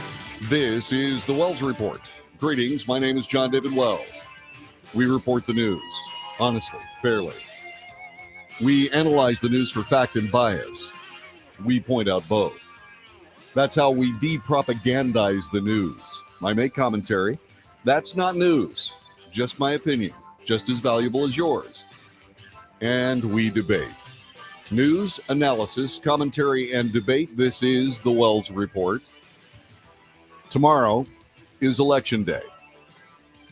And I can hardly wait until, I don't know, a couple of days after the election, when Pennsylvania finally gets the election results it wants and goes ahead and publishes them. Just saying. That being said, I'm looking forward to discussing other things. Donald Trump, by the way, may throw a monkey wrench into that idea insofar as he is, according to reports, planning to announce that he will be a candidate for the presidency in 2024. In the first hour of the broadcast, we asked whether or not you wanted him to run again, yes or no, and why. And it was amazing. The answers that we got, pretty incredible. So go back to the first hour of the broadcast and check it out. In the meantime, there is this idea that American democracy is on the ballot in this particular election. It's been talked about by Democrat politicians and campaign authorities, etc., that the big problem with this election is that there are so many people that have big problems with the last election actually running for office this time. And somehow, through a process of thought and logic that I am unfamiliar with, that leads to authoritarian rule, totalitarian government. I don't know how. It seems to me that what it would lead up to, it would lead up to fair elections for everyone. That's what I would think. I don't know where this idea that suddenly, James Clyburn, he's the House Majority Whip, says that, my God, we're following the same path that one of the greatest democracies ever, the Weimar Republic in Germany, followed, and they got Nazism. That is a conflation of absurdity that I believe speaks for itself. It's nuts. It's just plain nuts. And by the way, that wasn't lost on me that once again, this particular group of people found another way to call people like me another absolutely atrocious name. Literally. And that is, somehow I'm a Nazi. Well, screw you. Republican Mark Finchem maintains that the 2020 presidential election was not on the up and up in Arizona. This, by the way, is from USA Today News. During the 30-minute Secretary of State debate against Democrat rival Adrian Fontes on September 22nd, he continued to argue, without providing evidence, that some votes were outside the law.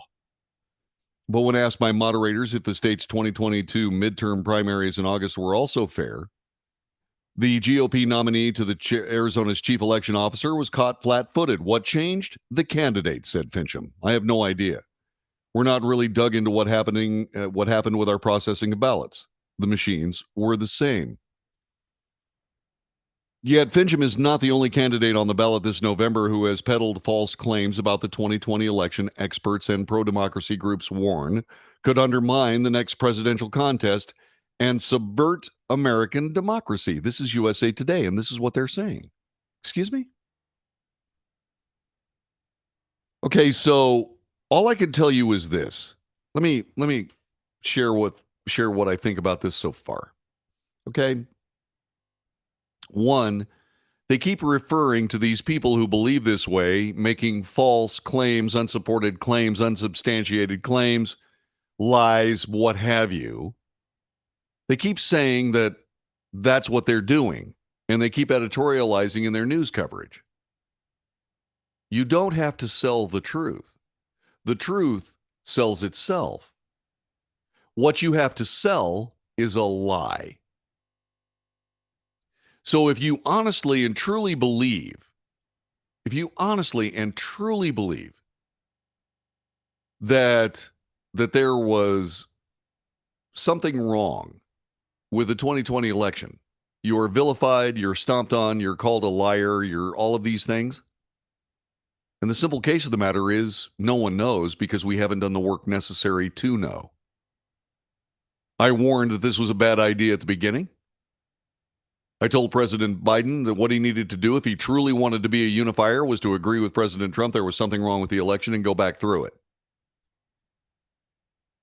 And he didn't do it because the possibility existed he was going to lose the election.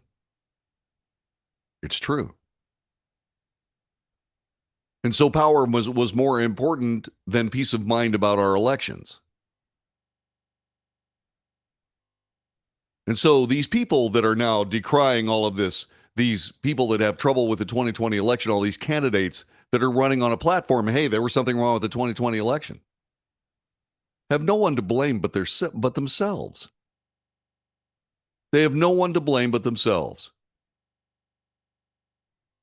I didn't say there was anything wrong with the 2020 election. I'm not an election denier. I'm just saying, if you don't clean this up, people are going to think there's something wrong.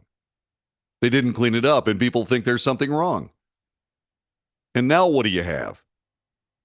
Now what you have is on the ballot, you have a group in the hundreds of politicians that are saying there was something wrong with the 2020 election, and most of them might just win. And so in this effort to try to sell something that looks pretty indefensible to me, what you're doing is you're putting yourself in a situation where all you can do is just stand there with your arms folded and said, no, we're right, you're wrong, and you're obviously un-American. Well, now hold on a second here. You're absolutely trying to sunder democracy. No, whoa. If there was something wrong with the 2020 election, democracy has already been damaged. And we don't know because we haven't bothered to check. Because we didn't want to know the answers. We didn't want to know. If there was something wrong with the election, we didn't want to catch the people responsible. We don't want to do that. Oh my God, no. And we certainly don't want to lose the election. We got the guy we want in office. The mainstream media agreed, and the political powers of the left agreed. And the Republicans doing what they do best, which is by sotto voce, by just being in a situation where they didn't protest, they went along with it. They are thus complicit. Now, again, I'm not saying there was anything wrong with the 2020 election. What I'm saying is the complicity, the foolishness in all of this is that they didn't chase it down when they should have, because they'd rather be Democrats than Americans. And that was a mistake. And here we are. And now we have a scenario where that decision-making for the 2020 election is on the ballot. And it's not looking like it's going to go the right way. And so what do? They try to vilify the people saying it again. And this time they're trying to turn them into some political monster that will absolutely destroy American elections for the rest of time. Holy crap, we're going to be Nazis before we can turn around and say stop. Wrong. But they don't have an answer for this.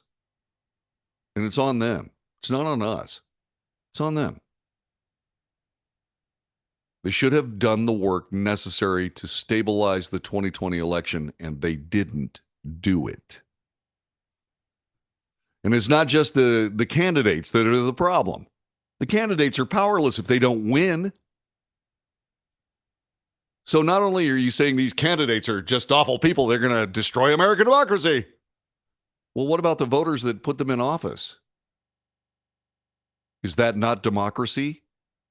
Just because you disagree with it doesn't mean that it's not democracy.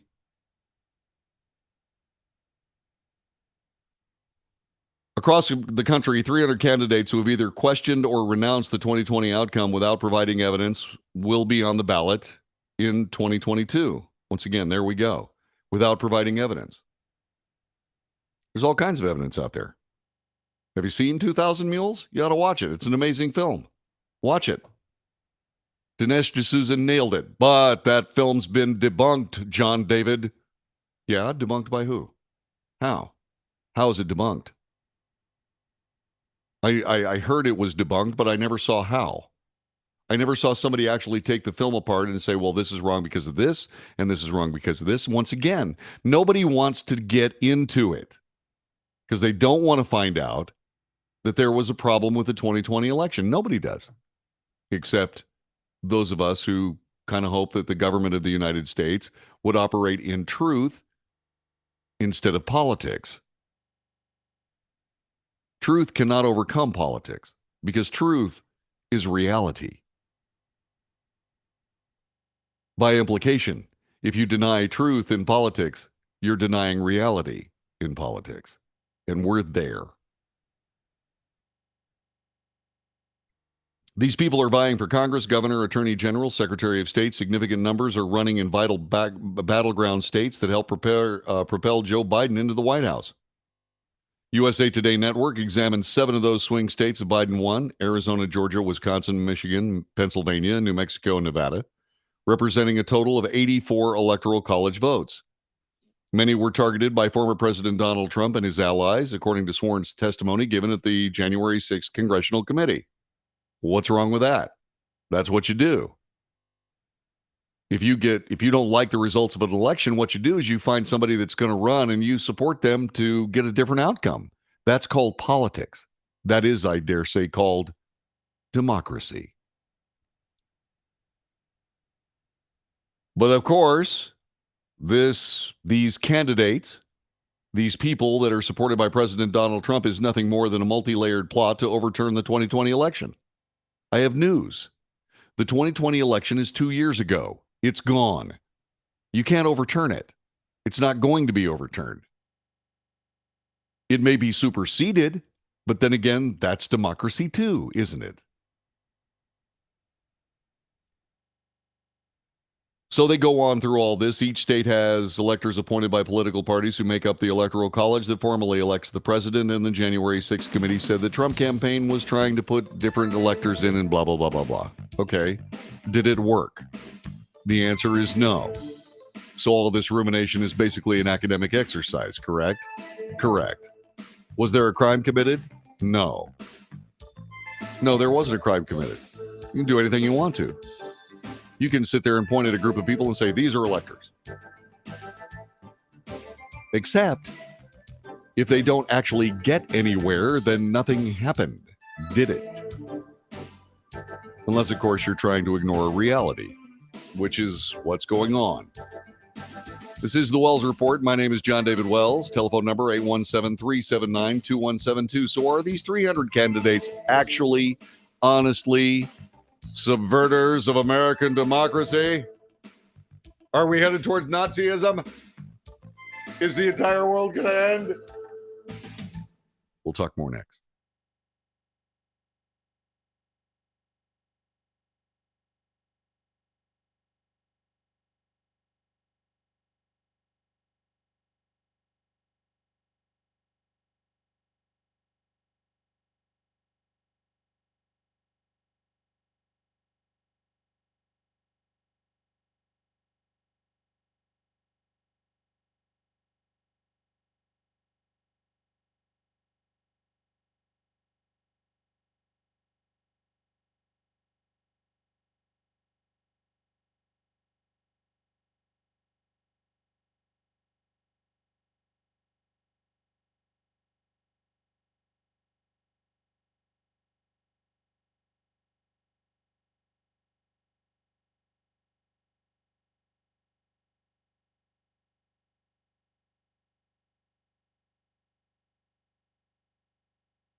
This is the Wells Report. My name is John David Wells. Our telephone number is 817-379-2172. 817-379-2172. Also in USA Today, this is what we feared. Latinas are the largest group of women of color affected by abortion bans. This is propaganda. This is propaganda. It's also racism on display. Systemic racism on the part of the mainstream media. I'm not going to call out USA Today. It happens all over everywhere with every part of the American media. Is USA Today a part of it? Sure. I mean, when you look at this, the headline on the front page of USA Today when I grabbed this article was Latinas threatened by abortion bans. Threatened? How? How are they threatened by an abortion ban?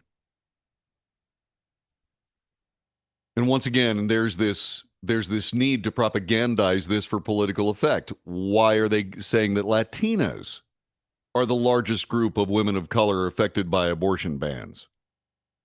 That is poppycock. Planned Parenthood has, committed 55 million abortions in black communities from one end of the country to the other. 55 million. 55 million. Latinas don't represent a particle of that number. They just don't. But here we go. Christine Fernando. This is what we feared. Latinas are the largest group of women of color affected by current or potential state abortion bans and restrictions.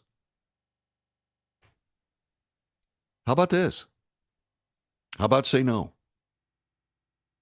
How about not needing an abortion as opposed to needing one and having trouble finding one? How about being responsible for your body that you say is yours and you will do whatever you want to with it? Fine. Protect yourself from somebody else's life growing within you. How about that? Of course, that level of accountability is just not talked about, is it? Okay.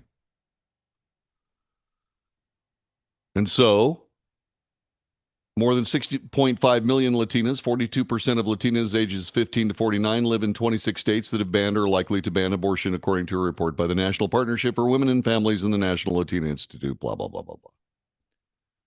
So why is this happening? Is it because there's a genuine threat to Latinas if they can't go down and get abortion on the corner? No. No. Latinas, Latinos, Hispanics across the country are very sure that their political fortunes do not lie with the Democrat Party. And they are walking away from the party in droves. And so the machine media, best exemplified in this particular circumstance, but not the only one, USA Today, under the auspices of USA Today, we've got to scare the living hell out of Latinas and say, my God, if you elect these darn Republicans, you know that you're going to be threatened without being able to go out and get an abortion. That doesn't even come close to making sense. It is the manufacture of hysteria written large for political effect. And you can only play these cards so many times before people go, oh. It's like calling people who voted for Trump to terrorists, Nazis, fascists, so on and so forth. It's like, oh, what else you got? It's a mess. And thankfully, about 3 or 4 days from now, we can start talking about other things. I'm still considering finishing the show up with puffballs across North America. Which are the ones you can eat and which are the ones you can't eat, and so on and so on. I'm thinking about that for the last half hour. Probably won't do it, but you never know. This is the Wells Report. Back with more in just a couple of moments. You stay right there.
This is the Wells Report. My name is John David Wells. Our telephone number is 817-379-2172, 817-379-2172.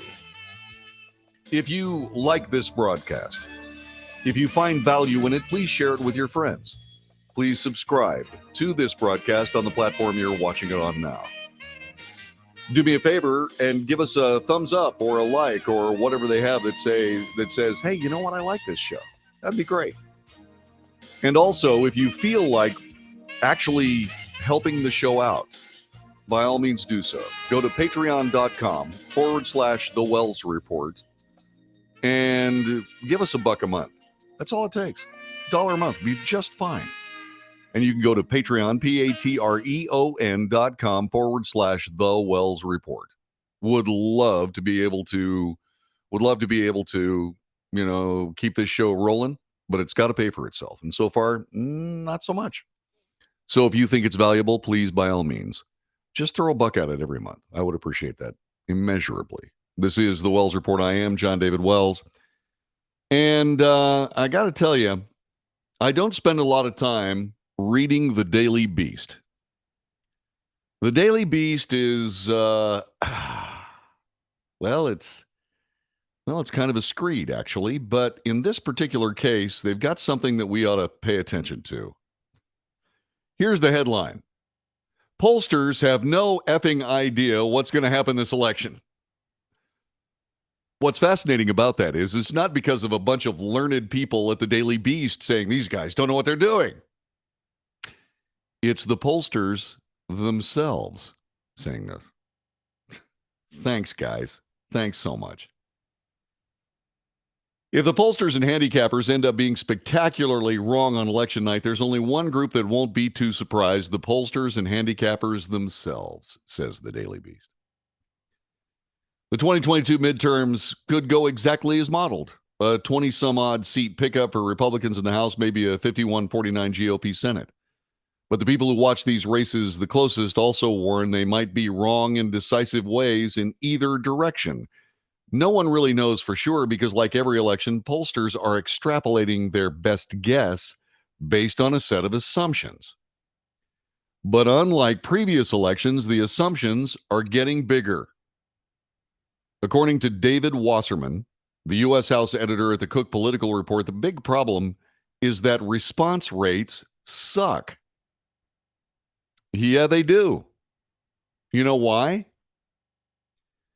Because people don't want to have anything to do with polling during a political circumstance because it's been overused and people are beaten up over it. That's all there is. They just don't want to have anything to do with it. We're down to 1% of people on a good day who are willing to talk to a pollster for free. And that's the only way you can get it done. You can't talk to a pollster if you're going to, you don't want to pay people that you're asking. Okay, they do that in focus groups, but that's not what you want to do. You don't want to pay people for their commentary. You actually want to find people that will give their commentary. And in order to do that, you have to ask fair questions.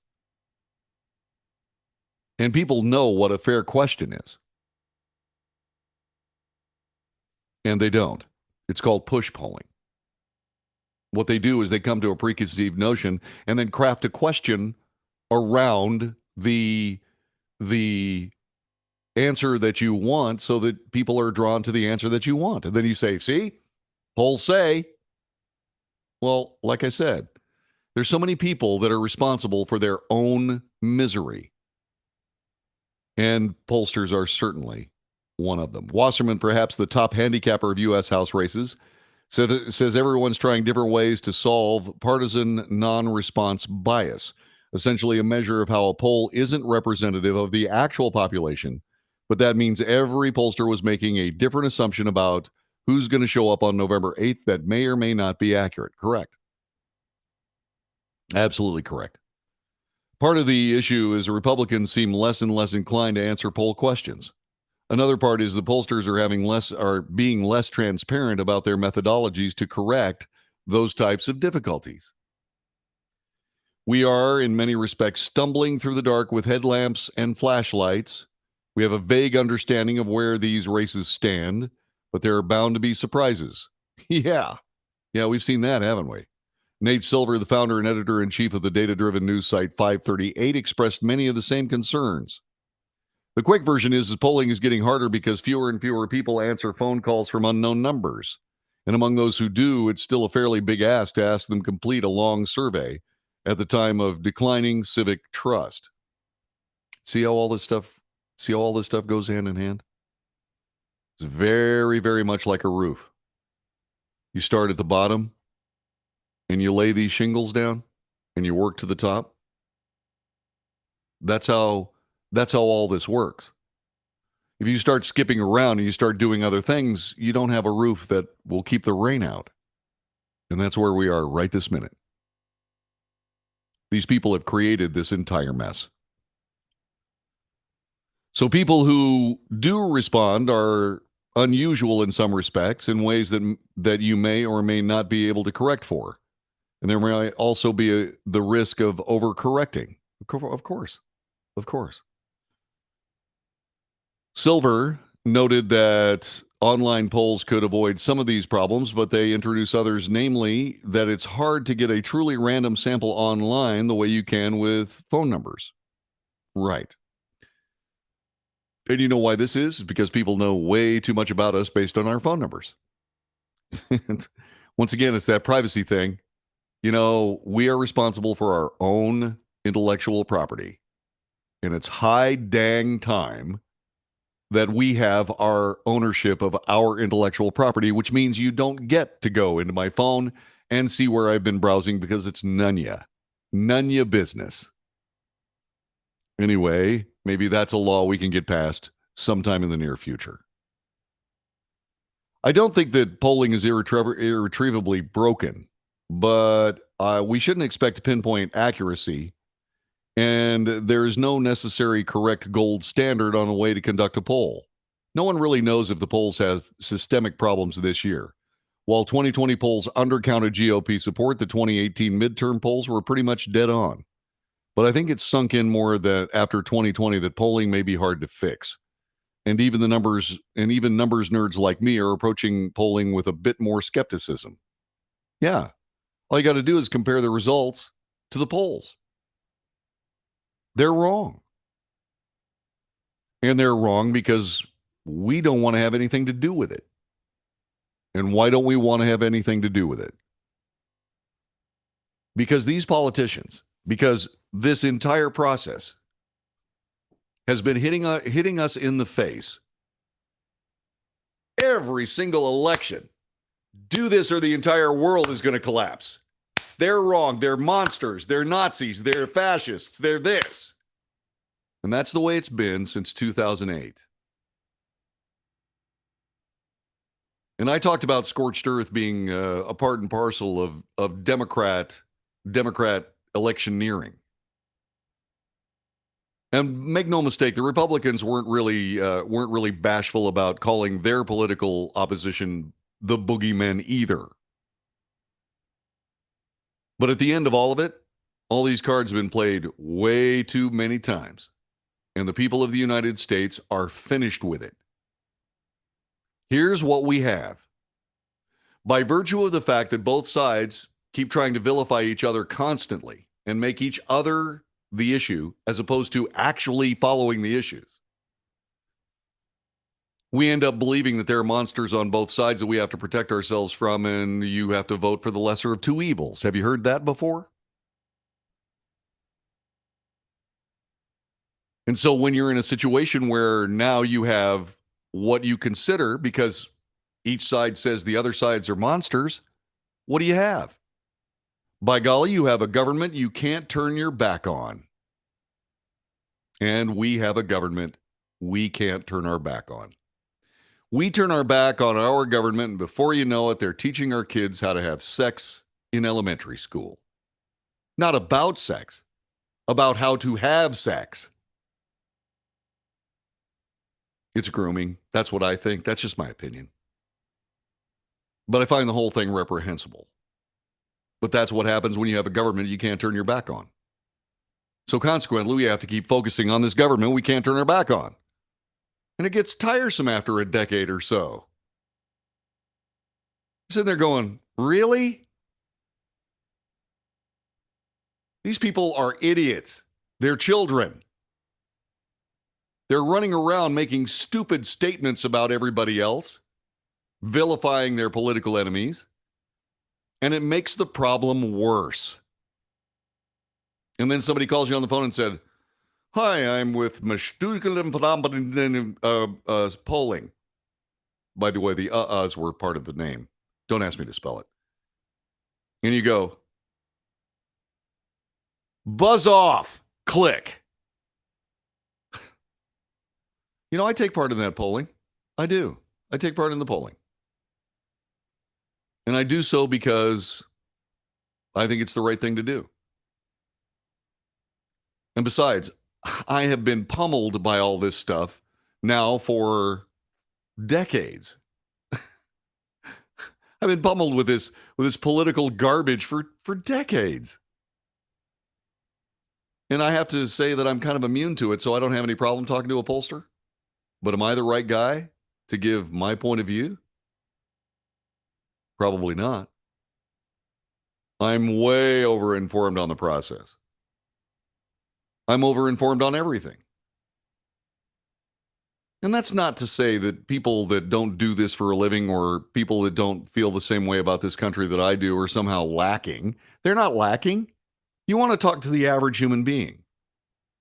When it comes to politics and when it comes to American law, when it comes to the Constitution, when it comes to world history, when it comes to economics, when it comes to all these things, I have way too much information. Over-informed. And I'm not the person to talk to because I have perspectives that the average person doesn't have, and that is what polling has to have. The average person. And they don't have it. Now, why are we talking about this? Well, because as you know, polling can be used as a political tool. I was talking about push polling just a moment ago.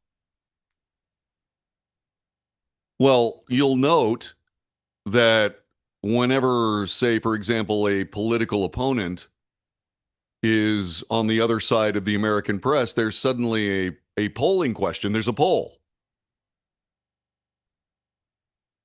14% of Americans believe that Donald Trump chews on his own toenails. We were asking likely voters if toenail chewing was an important issue, and some of them said yes. And so now we find out that 14% of them believe that Donald Trump chews his toenails. Can we afford to have a president that chews his toenails? No. And that's the way it works. People will ask subjective questions and then try to assign some kind of objectivity to them through a poll. Well, that doesn't work. I mean, it might be good for a news story or two, but does it actually get anything done? The answer is no, it doesn't. What it is simply trying to thwart or warp the election process in the United States to a particular political solution. And people are hip to that. And they don't want to be a part of somebody's polling that may be detrimental to what they believe politically.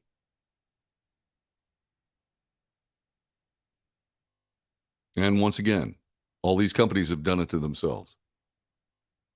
They ask the wrong questions. They ask the wrong questions the wrong way. They don't sample enough people because it's expensive.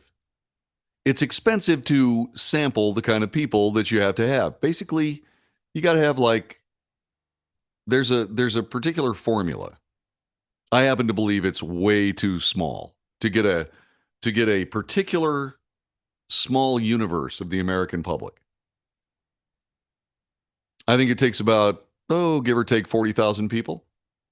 And you can't have these polls coming out every week if you have to talk to 40,000 people. The workload is enormous. Then you have to reduce the data, and then you have to weight it. In other words, if you got 80% of Latina females, then what you do is you add 20% to their totals. See what I mean? It's called weighting. And what you try to do is you try to come up with a line that's fair and flat. But in doing so, just as they said in this particular article, you can make serious mistakes. And we spend way too much time talking about polling in this country, especially when it comes to politics. We spend way too much time talking about politics. And Americans are getting tired of it. What is the cure? What is the solution? Glad you asked. Here's the solution. We need to have about, 12, 16 years of a government that doesn't do much at all. Let's hope that we suddenly get there. What do you think? Back with more in just a moment. This is The Wells Report.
This is the Wells Report. My name is John David Wells. Our telephone number 817-379-2172.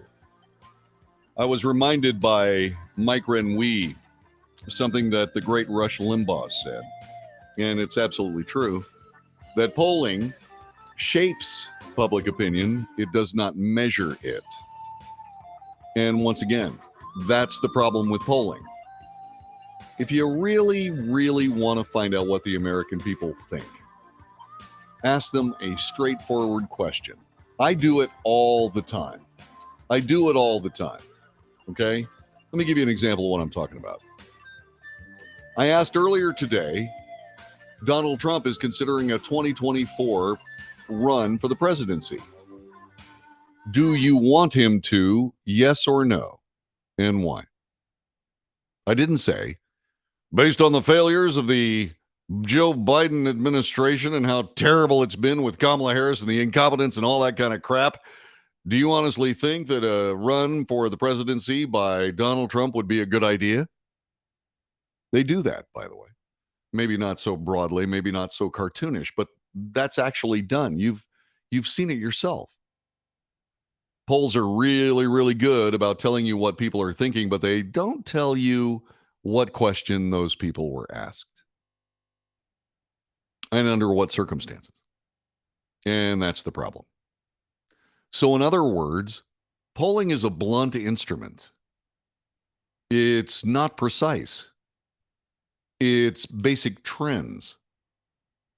You can't drill down to specifics on any given polling circumstance, especially if you want a poll that's relatively correct. And yes, your sampling has to be perfect. And you go through a day of sampling and you don't have anything close to what you need. You don't have the smaller universe of just exactly who's here in America.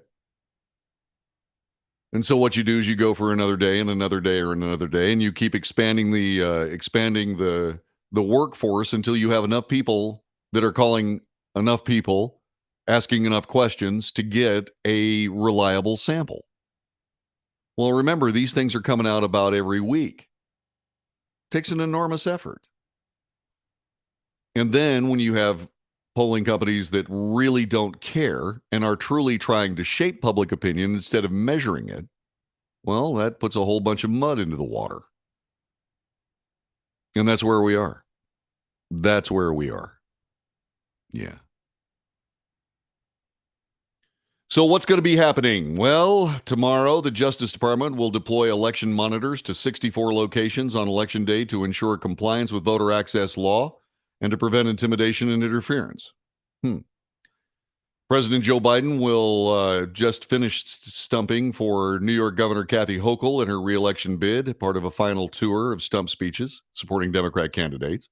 Former President Donald Trump will have a rally in Ohio tonight. He may announce that he's running for president in 2024. He has just recently held a rally with Republican Senator Marco Rubio. That happened over the weekend.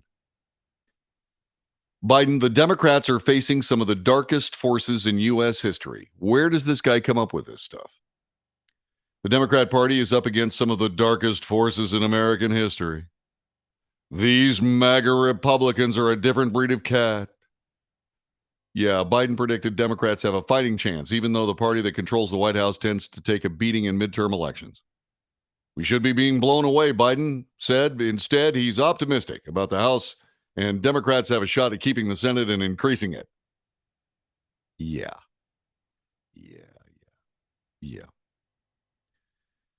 And let's see what else. Oh, here we go. This is good.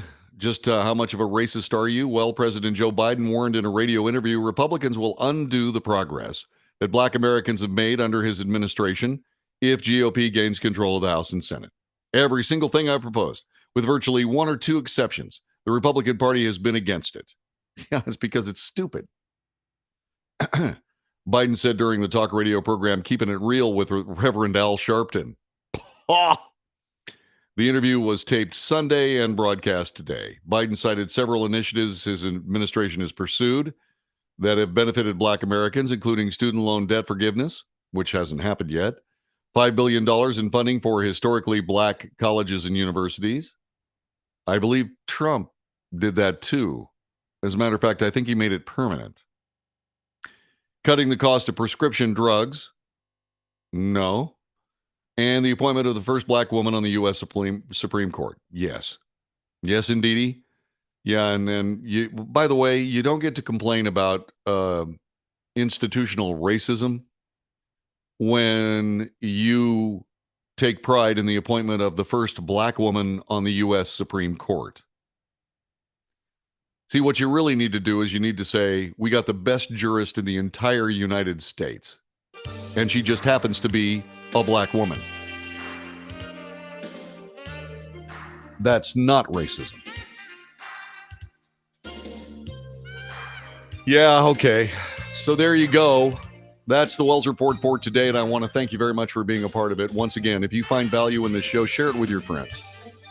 Subscribe to it on the platform you're watching it on. Give us a like. Give us a thumbs up. Do that. And, oh, by the way, you can also do something else. You can support us financially if you want to. Go to patreon.com/The Wells Report. Throw us $1 every month. $1 a month. It's not much. And maybe a sterling assessment of just exactly what this show's worth. Thanks very much for joining us. We'll be back. That's like 3 cents a day.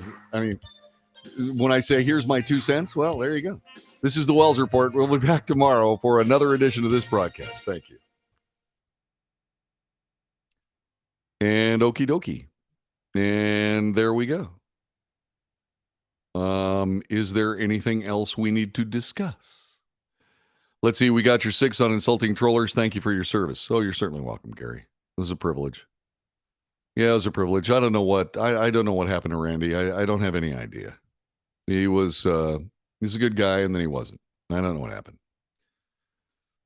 But there you go. All right, so I got to get rolling. Keep them doggies rolling right. All right, let's see. I always look forward to these. Thank you, Gary Olivier. Thank you very much. By the way, I got my orders, so I guess it's official. Even RMS says that I'm a MISG. Yes, I'm monosodium glutamate, MSG. That's what I'm at. That's what I am now. And what are you saying? You always look forward to these little vignettes at the end of the show? Or do you look forward to the show? Answer carefully. Okay, kidding. Anyway, I'm waiting. Waiting, Gary Olivier. Waiting. About time. Oh, yeah. Yeah, I would have to say so. Yeah. Yeah, now we got to get those diamonds. Have you heard anything about those? Any idea what's going on with that? The answer is yes. D, all of the above. I love you, man. Do you have any idea when we're getting our diamonds? Do you have any idea? Have you heard anything? I have not. I've not heard a dang thing. Neff? Neg. Okay. I was going to say Neff?